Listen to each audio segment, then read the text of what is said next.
21세기 현대인들은 생태위기의 시대를 살아가고 있습니다. 사실 불과 몇십 년 전만 하더라도 생태위기에 대한 얘기가 여기저기서 많이 나왔지만 이렇게 실질적으로 경험할 줄은 아무도 생각을 못했을 것입니다. 2020년 불어닥친 코비드19 사태는 전 세계를 공포에 몰아넣었고 그 부정적인 영향은 2021년에도 계속되고 있습니다. 하지만 우리가 기억해야 되는 것은 이 팬데믹이라고 하는 것이 생태위기의 아주 작은 부분이라는 것이죠. 지금 전 세계가 기후위기로 인하여 고통받고 있습니다. 제가 유학생활을 했던 독일에서도 100년 만에 폭우가 내렸다고 그래요. 독일과 벨기에 쪽이 피해를 많이 입은 거 봐서는 제가 예전에 공부했던 본을 중심으로 하는 노드렌베스팔렌 쪽이 피해가 컸을 것으로 생각되어집니다.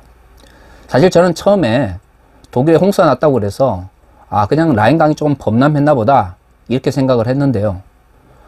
무슨 마을이 잠기고 몇백 명씩 사람들이 죽었다는 소식을 들으면서 정말 우리가 살아가고 있는 이 사회 또 이 지구가 정말 문제가 많다라는 생각을 했습니다. 자연이 변하고 있습니다. 이 자연의 변화는 우리 모든 인류에게 새로운 생각의 변화를 요구합니다. 생태위기 시대에 과거 개발 이데올로기와 같이 양적인 성장 혹은 자본의 이익만을 쫓아가는 삶의 가치로는 이 시대를 극복해 나아갈 수가 없는 것이죠. 사실 우리가 살아가고 있는 한국 사회는 다른 그 어떤 사회보다도 급속한 변화 속에 있습니다. 유럽 사회를 보면서 참 안정적이다 라고 많은 사람들이 생각을 하지만 그 안정성에는 또한 다른 편으로 보면 발전이 더디다 라는 말도 포함되고 있죠. 또 한국 사회를 보면서 급속하게 발전한다 라고 하는 이야기를 하지만 그 이면에는 그 발전이 남긴 부정적 영향력도 있습니다. 문제는 생태위기의 시기든 급속한 발전으로 인해서 얻게 되는 부작용이든 그것에 가장 큰 피해를 받는 사람들은 사회적 약자들과 소수자들이라는 것입니다. 바로 한국의 그리스도인들이 언제나 변하는 시대 속에서 잊지 말아야 하는 것은 돈 있고 권력 있고 힘 있는 사람들은 세상이 어떻게 변하든 간에 그들의 방식대로 다 살아갑니다. 제가 독일에서 정치신학을 전공했는데 많은 분들이 귀국 후에 물어보셨습니다. 도대체 그리스도인들이 정치적 영역에 참여한다는 것, 공적 책임을 감당한다는 것에서 지향점이 있을 수 있습니까? 예수의 복음이라고 하는 것은 특별한 계층이나 계급을 위한 것이 아니라 모든 사람들을 위하는 것인데 그 모든 사람들에게 복음을 전해야 될 그리스도인들이 정치적 영역 혹은 공적 영역에 참여할 때 특별한 계층이나 계급 혹은 특별한 사람들만을 위한 정치를 한다는 것이 있을 수가 있나요? 라고 많이 물어보셨습니다. 그렇습니다. 예수 그리스도의 복음은 계급과 계층의 문제가 아닙니다.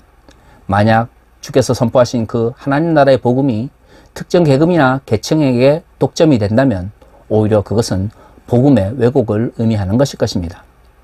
하지만 한 가지 기억해야 되는 것은 이 땅에서 하나님의 나라를 만들어가는 그리스도인들은 항상 하나님께서 어떤 사람들을 향하여 시선을 두고 있는지에 관심을 가져야 된다는 것이죠. 왜 우리가 변하는 시대 속에서 가장 고통받는 사람들에게 관심을 가져야 할까요? 어차피 사회적 엘리트나 충분히 돈을 가지고 있거나 충분히 권력을 가지고 있는 사람들은 그리스도인들의 관심을 필요로 하지 않기 때문입니다. 그들은 그리스도인들이 돕든 돕지 않든 그들의 이익을 지키며 그들의 기득권을 누릴 수가 있습니다. 그것을 충분히 지킬 수 있을 만큼의 힘과 권력 그리고 이 자본주의 사회 속에서 돈을 가지고 있기 때문이죠. 그리스도인들이 관심을 가져야 하는 것, 하나님 나라의 가치를 위해서 달려가는 사람들이 반드시 기억해야 되는 것은 그리스도인들이 돕지 않으면 눈물 흘리고 그리고 고통받을 수밖에 없는 우리의 도움을 필요로 하는 이웃입니다. 하나님 나라의 복음은 모든 사람들에게 선포되어야 되는 것이며 계급과 계층이 독점할 수 없는 것이지만 공적 영역 혹은 정치적 영역에 참여해야 되는 그리스도인들의 삶은 그리스도인들이 돕지 않으면 그들의 이익과 그들의 권리를 지킬 수 없는 사람들을 향해져야 하는 것이죠. 이것이 기독교 정치신학의 기본입니다. 하지만 많은 사람들은 정치적 영역 속에서 많은 이익과 많은 권력이 오고 가는 모습을 보면서 그러한 이야기에 귀를 기울이지 않습니다.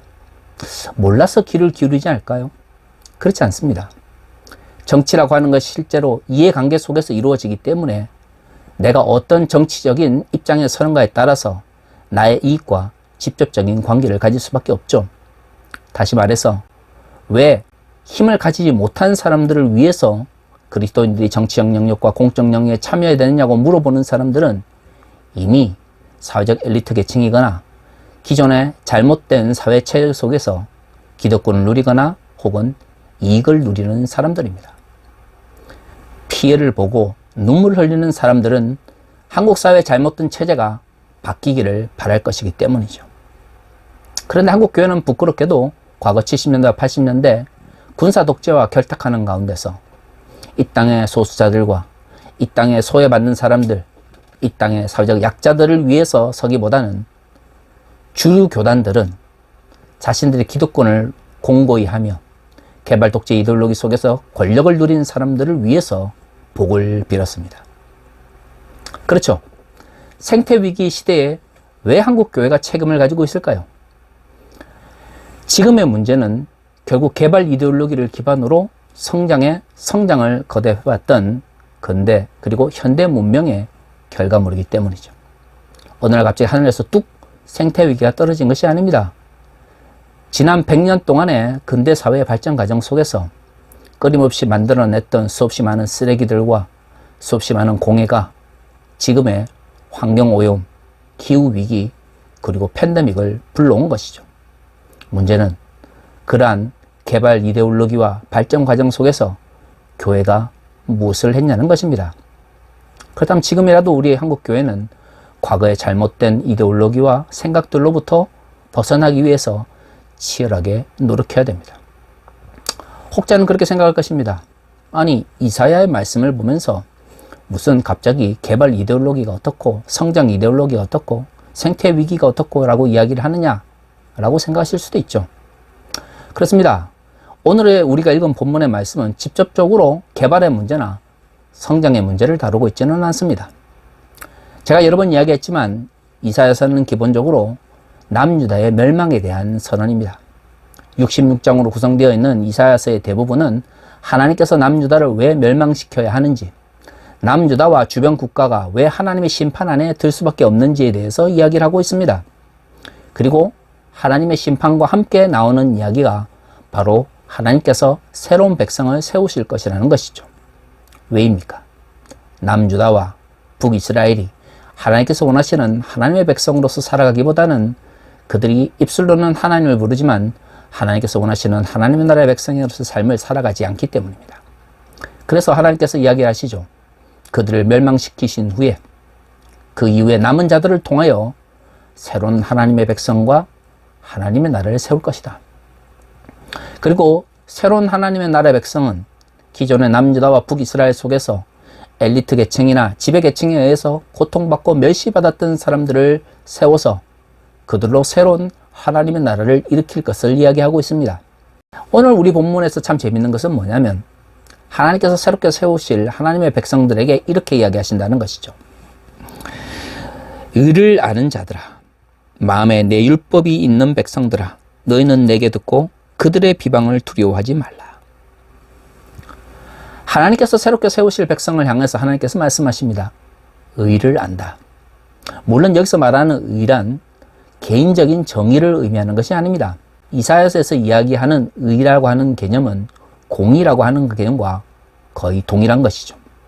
공의가 무엇입니까? 공적인 의를 이야기를 합니다.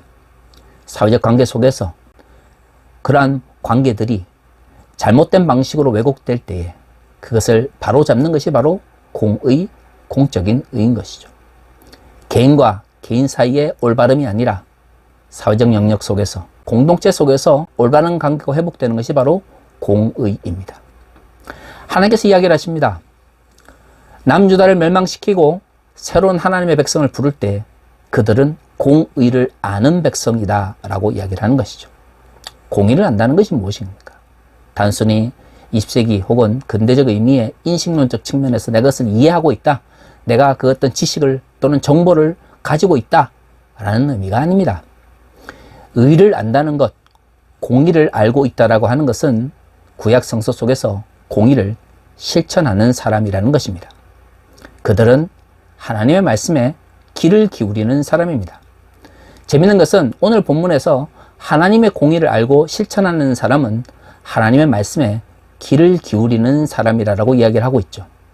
사실 한국 교회에서 하나님의 말씀을 듣고 실천해야 된다는 이야기는 많이 하지만 정작 가만히 보면 지금까지 한국 교회에서 하나님의 말씀에 귀를 기울인다는 것은 그저 주일에 교회에 나와서 담임 목사님의 설교를 잘 듣고 담임 목사님의 말씀에 순종한다는 의미로 왜곡되어 사용되어졌습니다.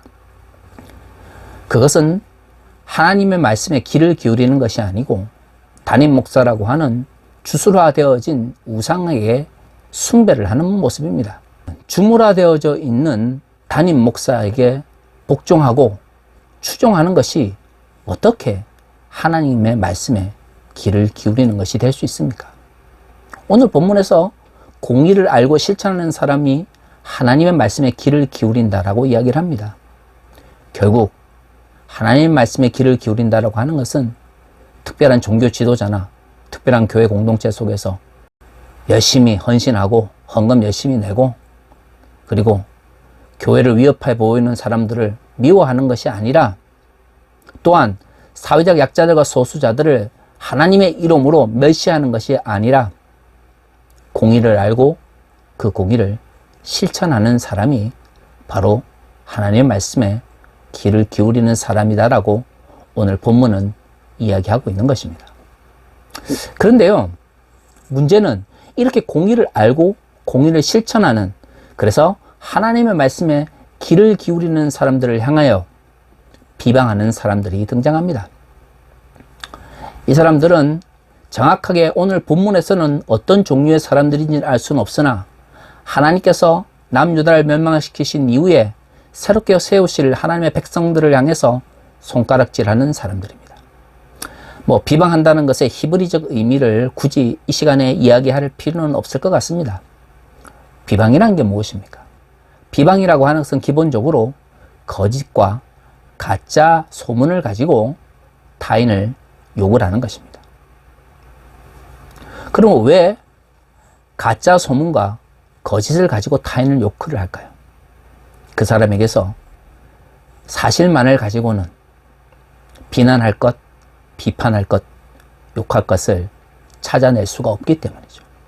그렇기 때문에 가짜와 거짓을 이용해서 타인을 욕을 하는 것입니다. 그래서 이것은 타인의 잘못을 지적하는 비판이나 잘못된 방식을 바로잡기 위해서 올바른 방향을 제시하는 것과는 완전히 다른 의미입니다.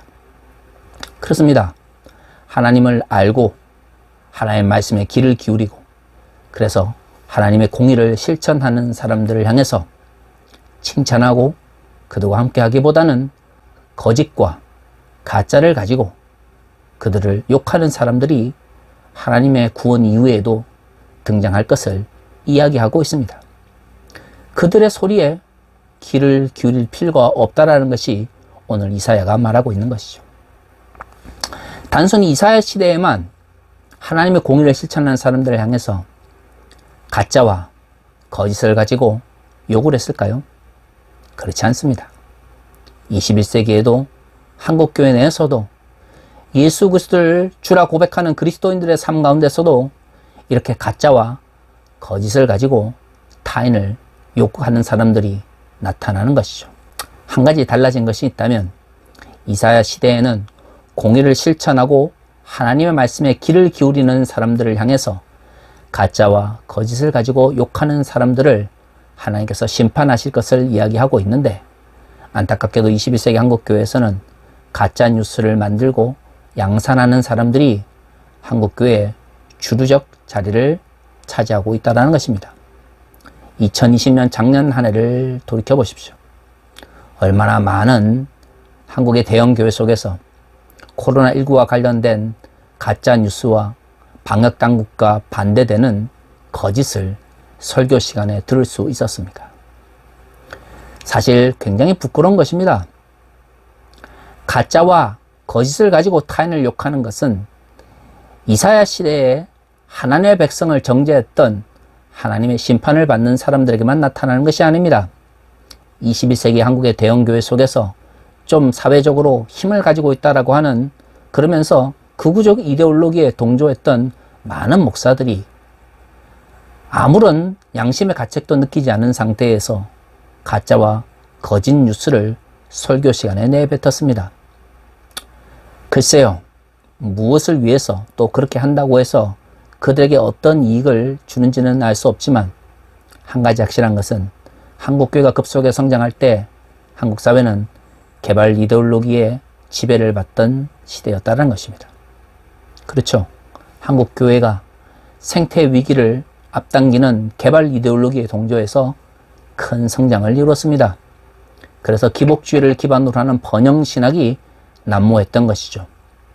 그렇게 예수를 팔고 하나님의 복음을 왜곡시켰던 사람들이 어떻게 사회적으로 보면 또는 외형적으로 보면 큰 성장을 거두었을지는 모르지만, 그렇게 개발 이데올로기에 복종하였던 교회들로 인하여 한국 사회가 위기 속에 있었던 것입니다. 왜 생태 위기에 직면하고도 한국교회와 가짜가 거짓 뉴스를 가지고 방역당국과 적대적 관계에 있었던 걸까요? 한국교회가 개발 이데올로기의 거짓과 가짜로부터 자유롭지 못했기 때문입니다. 번영신학이 무엇입니까? 물질적인 풍요와 사회적 권력을 잡는 것을 하나님의 뜻이다라고 선포했습니다. 예수께서 선포하신 복음 대부분이 가난한 자들과 사회적 약자들과 소수자들을 향해서 축복이 있다라고 이야기를 합니다. 왜일까요? 그렇게 살아갈 수 없는 불의한 사회이기 때문이죠. 그래서 이 불의한 사회를 향해서 사랑을 이야기합니다. 하지만 고린도서 13장에서 이야기를 하고 있는 것처럼 예수께서 가르치신 사랑은 불의와 타협하지도 않고 잘못된 거짓과 또한 결합하지도 않습니다. 그것이 성경이 말하고 있는 사랑인 것이죠. 공의를 선포하며 고통받고 있는 사람들과 함께하는 것이 성경에서 말하는 진정한 사랑입니다. 하지만 한국교회는 그 사랑의 가치를 자본의 가치로 바꿔버렸죠. 그러면서 하나님 나라의 가치를 개발 이데올로기로 바꿔버렸습니다. 그렇게 해서 왜곡된 자본주의 사회 속에서 한국교회가 외형적으로 성장했을지는 모르지만, 그런 개발 이데올로기가 가져온 생태 위기의 시대에 한국교회는 오히려 도태하고 있습니다. 좀 더 정직하게 이야기를 하면 몰락의 위기에 서 있는 것이죠. 그렇게 한국교회를 위기에 몰아넣었던 사람들, 그리고 대형교회 담임 목사들이 지난 이 팬데믹 시대 속에서 했던 것이 무엇입니까? 백신에 대해서, 코로나19에 대해서 가짜 뉴스를 만들어내고 설교 시간에 그것을 내뱉었습니다. 그들은 그것을 설교라고 이야기를 했지만 정작 그들은 예수를 믿는 성도들을 선동하려고 했던 것이죠. 왜 그들은 사람들을 선동하려고 했을까요? 그것은 생태위기의 시대가 가져온 새로운 사유방식이 그들의 기득권을 위협하기 때문입니다. 교회가 하나님 나라의 가치와 하나님 나라를 위해서 달려가기보다는 목사들이 가지고 있는 기득권을 지키고 그들의 이해관계에 따라서 잘못된 말씀을 설교라는 이름으로 선포하고 선동과 설교를 제대로 구별하지 못하는 현실을 정당화했던 과거가 불과 1년 전의 이야기입니다. 혹자들은 그렇게 생각할 것입니다. 설교를 하면서 목사님 개인의 생각이 들어갈 수도 있지. 자신의 개인적 생각이 없이 설교가 어떻게 이루어져? 맞습니다. 우리가 하나님의 말씀을 선포한다고 이야기를 하고 또한 최대한 하나님의 뜻을 알기 위해서 말씀을 연구하지만 가다모의 인식의 지평처럼 인간은 기본적으로 자신이 배워왔던 그 틀 속에서 사유할 수밖에 없습니다. 하지만 그럼에도 불구하고 하나님의 말씀을 선포하는 설교와 자신의 이해관계 속에서 거짓을 이야기하는 선동의 차이는 무엇입니까? 분명한 차이는 진실에 기반해서 그것이 선포되고 있느냐는 것입니다. 사람이 인식의 한계나 지식의 한계로 인해서 잘못된 말씀을 전할 수도 있고, 때로는 개인의 자의적인 성서 해석이 들어갈 수가 있습니다. 하지만 적어도 우리가 설교라고 하는 하나님의 말씀을 선포하는 과정이 정당성을 얻으려면 최소한 가짜나 거짓이 그 속에 들어가 있으면 안 됩니다. 인식의 한계로 인해서 진실과 진리를 제대로 전달하지 못했을 수는 있어도 가짜와 거짓을 의도적으로 설교라는 이름으로 선포하는 것은 결코 하나님의 말씀을 선포하는 과정이 될 수가 없는 것이죠. 그것은 바로 선동인 것입니다. 나치 독일 시대에 나치가 선전국을 만들어서 거짓과 가짜 뉴스를 사회적으로 풀어냈습니다. 선동의 가장 큰 기반은 가짜와 거짓입니다. 진실과 진리, 사실을 기반으로는 절대로 선전이라고 하는 것이 이루어질 수가 없는 것이죠. 그렇다면 한국교회에서 기독교 근본주의자든 스스로를 보수주의자라고 이야기를 하든 적어도 목사들이 지켜야 될 마지막 선은 무엇입니까? 적어도 설교 시간에 거짓이나 가짜 뉴스를 선포하지는 말아야 하는 것입니다. 방역 당국이 마음에 들지 않는다고 해서 엄중한 팬데믹 시대 속에서 목사라는 사람들이 하나님의 이름으로 거짓을 선포해 보십시오. 그 부정적인 영향력은 말로 다 할 수 없습니다. 왜 정광훈이나 또 정광훈으로 대표되는 극우적인 기독교 세력들이 이 팬데믹 시대에 위협이 될 수밖에 없습니까? 그들이 보수적이다, 그들이 극우적인 이데올로기를 추종한다 보다 더 위험한 것은 그들은 자신들의 극우적인 이데올로기를 정당화하기 위해서 가짜와 거짓을 하나님의 이름으로 선포하기 때문입니다. 그렇습니다. 설교는 인간의 한계로 인해서 진실을 제대로 전달하지 못하거나 진리를 부분적으로밖에는 전달하지 못할 수도 있습니다.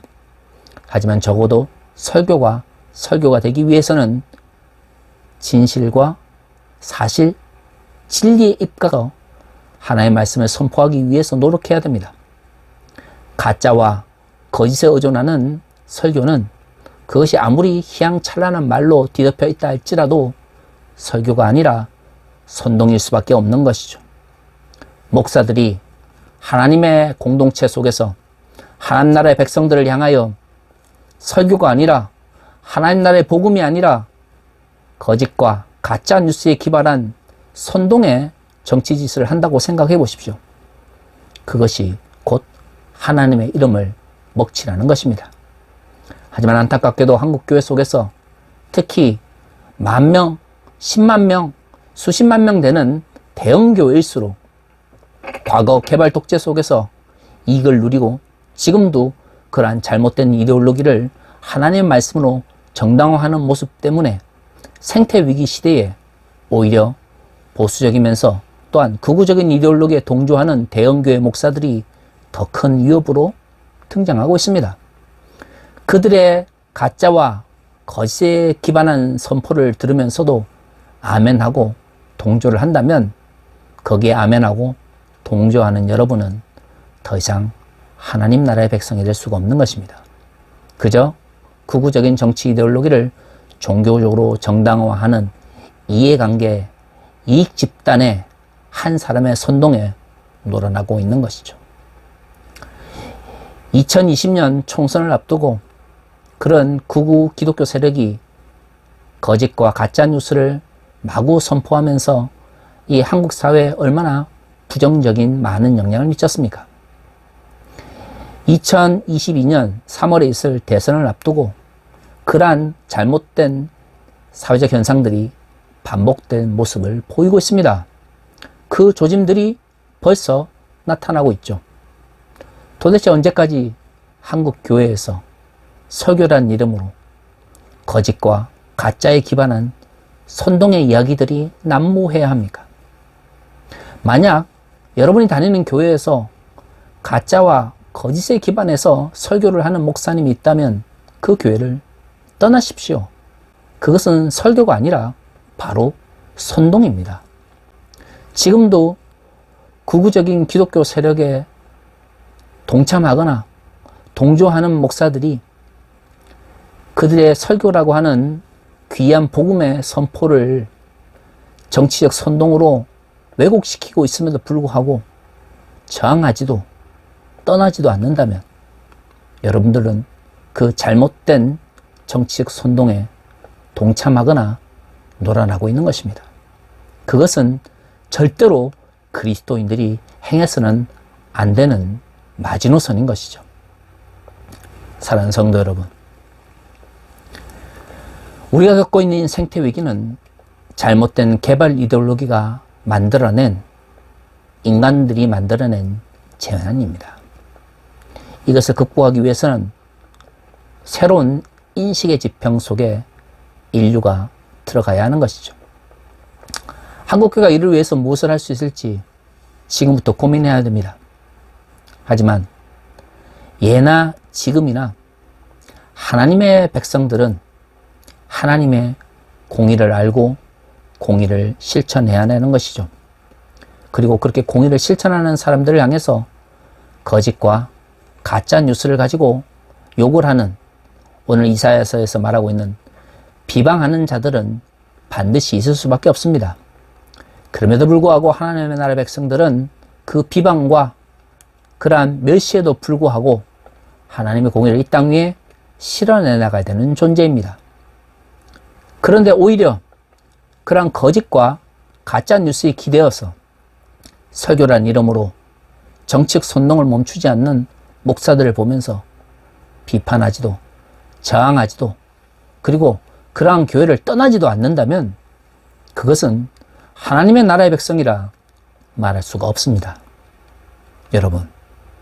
여러분들은 거짓과 가짜 뉴스로부터 멀리 떠나 있으십시오. 그것을 비판하고 거기에 저항하며 그것이 한국 교회 속에서 더 이상 영향력을 발휘할 수 없도록 우리가 나서야 됩니다. 2020년 정광훈으로 대표되는 왜곡된 극우 기독교 세력 때문에 한국 교회가 몰락의 길에 서 있습니다.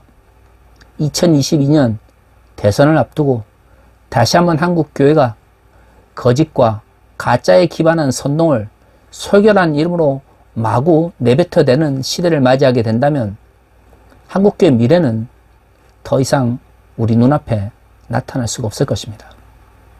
한국교회가 정말로 이 몰락의 길에서 벗어나 소수라도 하나님 나라를 만들어가는 모습을 보고 싶다면 가짜와 거짓을 버리십시오. 거짓과 가짜 뉴스를 기반으로 종교적 언어로 선포되어지는 설교는 결코 하나님 나라의 복음을 전하는 설교가 될 수가 없습니다. 그것은 종교의 이름으로 왜곡된 정치 이데올로기를 선포하는 선동자의 모습일 뿐인 것이죠. 이제 한국교회에게 새로운 시대적 사명이 주어졌습니다. 진정 생태위기 극복하고 싶다면 잘못된 개발 이데올로기를 버리고 새로운 사회적 인식의 지평으로 나가야 됩니다. 그리고 그 출발점은 거짓과 가짜 뉴스를 양산하고 그것을 유통하는 한국교회 잘못된 극우 기독교 세력에 저항하며 그들의 선동으로부터 하나님 나라의 복음의 선포를 지키는 것이야말로 진정 한국교회가 새롭게 출발하기 위한 첫 번째 걸음이 될 것입니다. 다 같이 기도하겠습니다.